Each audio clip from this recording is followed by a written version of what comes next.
আসসালামু আলাইকুম। 2025 সালের যে সকল সুপ্রিয় শিক্ষার্থীবৃন্দ আছো, নবম দশম শ্রেণীর, তোমাদের জন্য তৃতীয় অধ্যায়ের অনুশীলনী 3.1 এর 14 নম্বর অঙ্ক আজ সমাধান করব। তার আগে তোমাদেরকে আমি একটি কথা বলবো বা রিকোয়েস্ট করব যে তোমরা আমার চ্যানেলটি সাবস্ক্রাইব করে রাখবা, কারণ আমি এভাবেই ধারাবাহিকভাবে নবম দশম শ্রেণীর গণিতের প্রত্যেকটা অধ্যায়ের ভিডিও ধারাবাহিকভাবে আপলোড দিয়ে থাকি। তো আসো প্রিয় শিক্ষার্থীবৃন্দ, 14 নম্বর অঙ্ক আছে x square plus 10x plus 24 কে দুইটি বর্গের বিয়োগফল রূপে প্রকাশ করো। যখনই বিয়োগফল রূপে প্রকাশ করতে বলবে তখনই তোমরা খেয়াল করবা এ বির সূত্রটা মনে রাখবা। কোন সূত্র? এ বি, এই সূত্র। তাহলে এ বির সূত্রটা কি? যে a plus b by 2 whole square minus a minus b by 2 whole square. খেয়াল কত প্রিয় শিক্ষার্থীবৃন্দ, বর্গের বলেছে, তাহলে এই স্কোয়ার, তাহলে দুইটি বর্গের বলেছে, তাহলে স্কোয়ার মানে বর্গ, কিন্তু দুইটা বর্গ হয়ে গেল।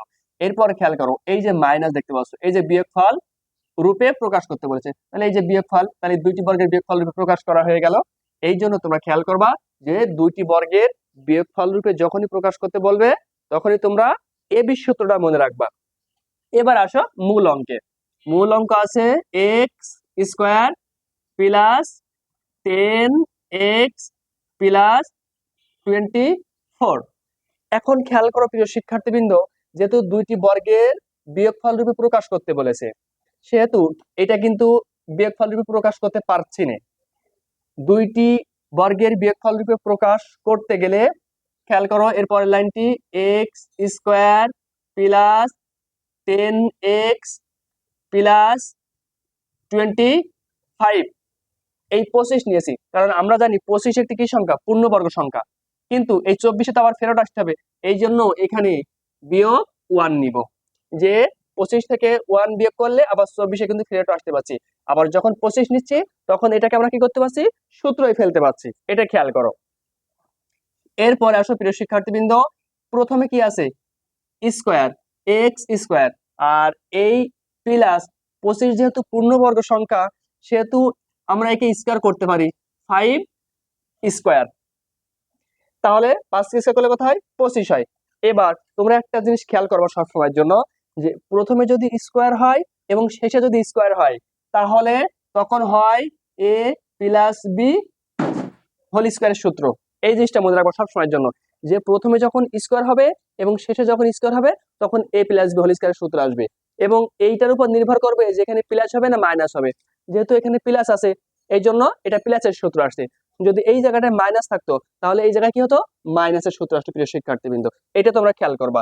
এরপর খেয়াল করো, তাহলে আমাদের a plus b whole square সূত্র কি? যে a square plus 2 ab plus b square, এটি। তাহলে এক্স স্কোয়ার হয়ে গেল, তাহলে এ স্কোয়ার প্লাস সূত্র অনুযায়ী 2x হচ্ছে কিনে এ আর 5 হচ্ছে কিনে কি বি, আর এই প্লাস বি স্কোয়ার হয়ে গেল, আর এই মাইনাস 1 এখানে রেখে দিলাম। এরপরে খেয়াল করো প্রিয় শিক্ষার্থীবৃন্দ, তাহলে এটা কিসের সূত্র হলো? এক্স প্লাস 5 হোল স্কোয়ার, মানে এ প্লাস বি হোল স্কোয়ার সূত্র হলো বিয়োগ, আর এই যে 1 দেখতে পাচ্ছ, 1 এর মাথায় যখন কোনো কিছু না থাকে তখন এটা মনে করো স্কোয়ার আছে, এটা কি স্কোয়ার। তাহলে খেয়াল করতে প্রিয় শিক্ষার্থীবৃন্দ, আমি কি বলছিলাম? যে দুইটি বর্গের বিয়োগফল রূপে প্রকাশ করার কথা যখনই বলবে তখনই খেয়াল করবা এ বি সূত্র। তাহলে এখন মনে করো এতটুকু নাকি এ, আর এই মাইনাস, আর এতটুকু নাকি বি, তাহলে এটা বি। তাহলে a plus b whole square minus a minus b whole square ওইটি। তাহলে এখানে দুইটি বর্গের বিয়োগফল রূপে কি প্রকাশ হয়েছে প্রিয় শিক্ষার্থীবৃন্দ?